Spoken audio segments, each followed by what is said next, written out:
أعوذ بالله من الشيطان الرجيم. بسم الله الرحمن الرحيم. إن الحمد لله نحمده ونستعينه ونستغفره ونعوذ بالله من شرور أنفسنا ومن سيئات أعمالنا. من يهده الله فلا مضل له ومن يضلل فلا هادي له. وأشهد أن لا إله إلا الله وحده لا شريك له وأشهد أن محمدا عبده ورسوله صلى الله عليه وعلى آله وأصحابه وتابعيهم أجمعين. Barcha maqtovdonlar Alloh Taolaga gina tegishli. Biz uni gina maqtaymiz, ondan gina yordam so'raymiz, ondan gina yorliqovni yalvaramiz. Nafslerimizning buzuqligidan, amallarimizning nasharından biz Alloh Taolaga gina sığınabız. Kimni Alloh Taala to'g'ri yo'lga ko'ndirsa, uni hech bir kimda adashtıra almaz. Kimni adashtirsa, uni bir kimda to'g'ri yo'lga, hidayatga bostırmaz. Shahidlik beram, Alloh Taoladan boshqa hech bir iloh, ibodat qilina turgan, tabına turgan zot yo'q. Yalğız ol onun tengdashi yo'q. Hem shahidlik beram, Muhammad sallallahu aleyhi ve sellem Alloh Taolaning quli ham elchisi. Ona, onun ehli beytine yakınlarına, onun sahabelerine, tabi'anlarga, hem onlarının yolun devam etişlerge Allah Teala'nın merhametleri bulsaydı. Bugün sözümüz ilim turunda bulacak. Dinimiz hakkındaki bilim turunda. Indi şeriat ilimin öğrenu, onun bilen amel kılu bik faziletli hem hürmetli iş. Allah Teala Kur'an'da müminlerge endeşip ilim üyelerinin dereceleri hakkında bulay degen. A'udhu billahi mineşşeytanirracim. Yarfa'ullahu allazina amanu minkum wallazina utul ilme derecat. Wallahu bima ta'maluna khabir. Allah Teala sizning aragızdan iman kitiruvchilarning va ilim berilgan kishilarning darajalarini ko'tarar, ham Allah sizning qilgan ishlaringizdan xabardor. Ilimga ixtibor beruv ummatimizning, millatimizning olg'a ketishine sabab bo'lajak amal. Umar ibn al-Xattab sahrada yashovchi arablarga Elik qul hazır indi irikli bulgan İbn Abza degan kishini boshliq etib qo'ygan. Qo'ybirlar ise munga riza bo'lmisha, sen alarga elik qul bulgan kishini boshliq etib qo'ydingmi deb g'ajablanganlar.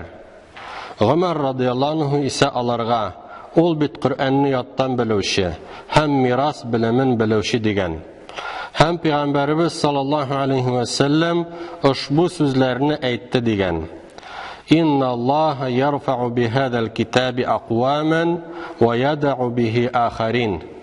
Şunlukta Allah Teala bu kitap, yani Kur'an bilen qoybir xalqlarni üstga ko'tarir, qoybirlarin tuban düşürür. Bu hadis sahih Müslim'de rivayet kılıngan. Dinimizde ilimge bik zor o'rin beriladi. Peygamberimiz sallallahu aleyhi ve sellem'ge indirilgen en birinci ayetlerde iqra o'qi degan so'zlar bilan boshlanadi. Rabbimiz aytgan: Bismillahirrahmanirrahim. Iqra bismi robbikallazi xalaq, xalaqal insana min 'alaq. Iqra va robbukal akram, allazi 'allama bil qalam, 'allamal insana ma lam ya'lam. Ey Muhammed aleyhisselam, Qur'onni o'qi, her narsani xalq qiluvchi Robbingning ismi bilan. Ol kişini uyuşkan kandan xalq qildi, yarattı. O'qi, senin Rabbin Allah bik hürmetli hem yumart. Ol Allah kalem bilen yazıını öğretti. Kişiге bilmegen narsalarini öğretti. Şulayık bilemiz ki bilim alu farz ikenin. Enes İbn Malik radıyallahu anhu'dan rivayet kılıngan hadiste Allah'ın elçisi sallallahu aleyhi ve sellem aytgan: Talabul ilmi faridatun ala kulli muslimin. İlim istev her bir Müslümanğa farz. İlim dünya baylıklarından yaxşırak, Bu haqda Gali ibn Abu Talib radıyallahu anhudan bir eser getirilә. Ул сахабаларның берсенә шушы сүзләрне әйткән: "Гыйлем малдан хәерлерәк. Гыйлем сине саклый, ягъни адашудан, гынахтан, ә малны син үзең саклыйсың. Гыйлем хаким, ягъни шәригать белеме белән хөкем чыгарасың, хәлалны харамнан, гынахны саваптан айырасың. Ә мал хөкем ителәчәк, чөнки кыямәт көнендә малыңны ничек таптың вә кая сарыф иттең дип сораячаклар. Мал сарыф итү белән кими, мәсәлән, 1000 сумыңның 100-ен бирсәң, 900 кала. Ә гыйлем сарыф итү белән арта. Bir хадис өйрәтсәң, гыйлемең кимеми, киресенчә күбәя генә. Галим нәфил ураза тотып, нәфил намаз укучыдан вә мөҗаһидтән хәерлерәктер." Аллаһ Тәала Коръәндә Пәйгамбәрбез Мөхәммәд алейһиссәламгә гыйлем истәүне сорарга кушкан. Бу хакта Раббыбыз булай дигән: "Ва кур рабби зидни илма", эй Мөхәммәд алейһиссәлам, эй Раббым, гыйлемемне арттыр дип әйт. Аллаһ Тәала безнең һәрберебезгә әҗәлне билгеләп куйган. Үлгәннән соң изгелекләр эшләү мөмкинчелеге бетәчәк. Ахиратыбыз өчен файда китерә алмаячакбыз. Бары тик берничә гамәлебез генә фани дөньяны калдырып киткәч тә ахиратыбыз өчен файда бирәчәк. Сахих Муслимда һәм башка хадисләр җыентыкларында Абу Хурайра радıyallahu anhuдан риваят ителгән хадистә Расулуллаһ саллаллаһу алейхи ва саллям әйткән: "Иза матал инсану инқата анху амалуху илля мин саласа илля мин садақатин джариятин ау илмин юнтафау бихи ау валадин салихин яд'у лаху." Кайчан кеше үлсә, аның гамәлләре киселер, туктар, илля мәгәр 3 гамәлдән башка. Агып торучы садака калдырса, яки файдаланыла торган гыйлем калдырса, яки дуга кылып торучы бала калдырса.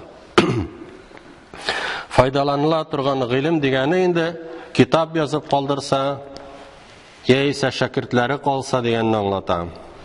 Гыйлем ияләренең фазилатларыннан Аллаһ Тәала үзенең вә фәрештәләренең таныклык, шаһидлык бирүен галимнәрнең шаһидлык бирүләре белән бергә телгә алган. Раббыбыз әйткән: "Шаһидаллаһу аннаху ла илаха илля хуа вал малаикату ва улул илми qa'iman бил қист. Ла илаха илля хуал азизул хаким." Аллаһ Тәала дәлилләр һәм аятлар белән Аллаһтан башка илаһ, гыйбадат кылынырга хаклы зат юк дип шаһидлык бирде. Һәм фәрештәләр вә гыйлем ияләре дә тугрылык белән Аллаһ Тәаладан башка илаһ юк, ул барча эштә җиңүче, хикмәт белән эш кылучы дип шаһидлык бирделәр. Галимнәрнең фазилатларыннан күкләрдә һәм җирдә булучылар алар өчен истигъфар кылып торачаклар. Абу Даудта Ат-Тирмизидә Абу Дарда радıyallahu anhuдан китерелгән хадистә Аллаһның чисе саллаллаһу алейхи ва салламның шушы сүзләрен әйткәнен китерәбез. "Мен салака тарикан ябтагhi фиhi илман салакаллаһу биhi тарикан илал джанна. Ва иннал малаика لا تضع أجنحتها رضاء لطلب العلم وإن العالم لا يستغفر له من في السماوات ومن في الأرض حتى الحيتان في الماء وفضل العالم على العابد كفضل القمر على سائر الكواكب إن العلماء ورثة الأنبياء إن الأنبياء لم يورثوا دينارا ولا درهما إنما ورثوا العلم فمن أخذ به أخذ بحظ وافر." Кем гыйлем алырга теләп юлга чыкса, Аллаһ Тәала аны җәннәт юлына юнәлтер. Шунлыкта фәрештәләр гыйлем эзләүче белән риза булып, аңа канатларын җәярләр. Шынлыкта галим өчен җирдә һәм күкләрдә яшәүчеләр, хатта судагы балыклар да истигъфар кылырлар. Ягъни Аллаһ Тәгаләдән гафу итүне сорарлар. Галимнең гыйбадат кылучыдан өстенлеге айның башка йолдызлардан өстенлеге кебек. Шынлыкта галимнәр пәйгамбәрләрнең варислары. Шынлыкта пәйгамбәрләр мирас итеп динар кебек тә, дирһәм кебек тә акчалар калдырмадылар. Алар исә гыйлем мирасы калдырдылар. Кем аны алса, ягъни гыйлемне ул бик күп нәрсә алды. Икенче риваятта Расулуллаһ саллаллаһу алейхи ва саллям әйткән шушындый сүзләр бар. Ва ман салака тариqan yaltamisu fihi ilman sahhala Allahu lahu bihi tariqan ila al-jannah. Кем гыйлем эзләп юлга чыкса, Аллаһ Тәгалә аңа җәннәт юлын җиңеләйтер. Надан кеше Аллаһ Тәгаләдән куркмый. Чөнки ул Раббысының кудрәте турында уйламый. Кабер газабы, җәһәннәм газабы хакында фикер йөртми. Аллаһтан бары тик гыйлем ияләре генә чын курку белән куркалар. Раббыбыз бу хакта әйткән: «Иннама яхшаллаһа мин ибадихил улама, инналлаһа азизун гафур». Шынлыкта бәндәләрдән галимнәр генә Аллаһтан курка. Шынлыкта Аллаһ Тәгалә көч вә куәт иясе һәм гафу итүче. Әлеге гыйлем вә галимнәр хакында әйтеп кителгән фазилатлар, дәрәҗәләр динебез өчен файдалы гыйлем һәм Аллаһ ризалыгы өчен гамәл кылучы галимнәр турында. Аллаһ Тәгалә файдалы гыйлемне һәм аның ияләрен мактады. Файдасыз гыйлемне һәм аның ияләрен шелтәләде. Раббыбыз Коръәндә әйткән: «Кул һәл ястауил лазина я'ламуна вал лазина ла я'ламун, иннама ятадаккару улул албаб». Әйт аларга, эй Мөхәммәд алейхиссалам, әллә белгән кешеләр белмәгәннәр белән тигез булырлармы дип. Шынлыкта исә Аллаһның аятлары белән акыл ияләре генә вәгазьләнер. Яна Раббыбыз әйткән: «Мәсәлул лазина хуммилут таурата thumma lam yahmiluha kamathалил химар яхмилу асфара би'са мәсәлул қаумил лазина кәззабу биаятиллаһ валлаһу ла яхдил қаумаз-залимин». Таурат китабы бирелеп тә, аның белән гамәл кылмаучы яһүдләрнең мисалы китаплар төялгән ишәк кебек. Аллаһның аятларын ялганга тотучы кешеләрнең мисалы нинди яман мисалдыр. Аллаһ Тәгалә залимнәрне туры юлга күндермәс. Димәк, җәмәгать, гыйлем алу гына түгел, гыйлем белән гамәл кылырга кирәк. Әгәр дә гыйлем алып та инде гамәл кылмасаң, күрәбез шушы ишәктән аркасына китаплар төялгән ишәктән бер дә ярак китә алмаячакбыз. Әт-Тирмизидә, Ибн Маҗәдә, Абу Хурайра радиллаһу анһудан риваят кылынган хадистә Пәйгамбәрбез саллаллаһу алейхи ва саллям әйткән: «Әла инна ад-дунья мал'унатун мал'унун ма фиха илля зикраллаһи ва ма валаһу ва алиман ау мутааллиман». Шынлыкта бу дөнья ва анда булган байлыклар, шәһвәтләр ләгънәт кылынган, ягъни Аллаһның рәхмәтеннән куылган, ярагайтылган. Илля мәгәр Аллаһны зикр итү ва Аллаһ яраткан гамәлләр һәм галим ва гыйлем өйрәнүче генә ләгънәт кылынмады. Дөньяви гыйлемгә килгәндә исә ул өммәтләрнең үсешенә, көчле булуына тәэсир итә. Җирдә, күктә, суда хәрәкәт иткән транспортлар барысы да Аллаһның рәхмәте белән ва гыйлемнең җимеше ул. Бүгінгі замандағы техник вә әлемтә шаралары бізге ярақны яқын итті, зорны кішірейтті, кішкене нәрсені зор қылды. Мәгәр бәнді тәкәбірләнергә тиеш түгел. Әгәр Раббысы аңа ақыл, күз, ишету, йөрү, қол нигъмәтләрен һәм башка нигъмәтләрне бирмәсә, без гади бер хайван булыр идек.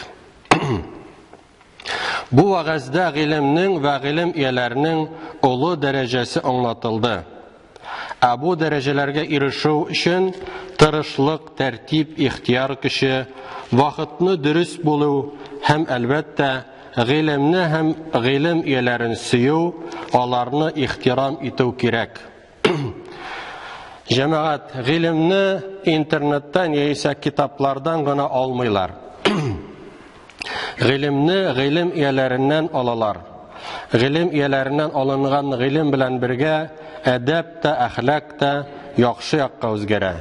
Һәм шунысы мөһим, әгәр дә гыйлем алып та тәкъвалыгың артмаса, әдәп әхлагың яхшырмаса, димәк, сиңа нык уйланырга кирәк.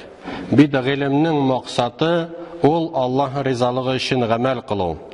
Аллаһ Тәгалә барчаларыбызга да хәерле вә файдалы гыйлемнәр алырга насип әйләсен. Изучение шариатских знаний и обучение им других – почетная и благородная работа. Если человек получил знания и поступает согласно им, то ему уготовано всеобщее уважение в этом мире и почетное место в ахирате. Поистине от них людей Аллах поднимает вверх посредством этой книги, то есть Корана, а других опустит вниз, сказал пророк алейхиссалям. Первый же аят Корана начался словами «Икра», читай. Получение знаний – обязанность каждого мусульманина. Все мы рано или поздно умрем, тогда возможность получать саваб прекратится. Вот именно знания, которыми могут пользоваться другие, от них нам будет польза. Знание облегчает дорогу к джаннату, раю. Кто пойдет по дороге знаний, того Аллах поведет по дороге, ведущей в рай, говорится в хадисе. Знания не получают в интернете или только читая книги. Знания берут у того, кто обладает ими. Единственная цель от получения знаний должна быть ради Аллаха поступать согласно знаниям. وأقول قولي هذا واستغفر الله لي ولكم ولسائر جماعة المسلمين إنه هو الغفور الرحيم السميع الدعاء.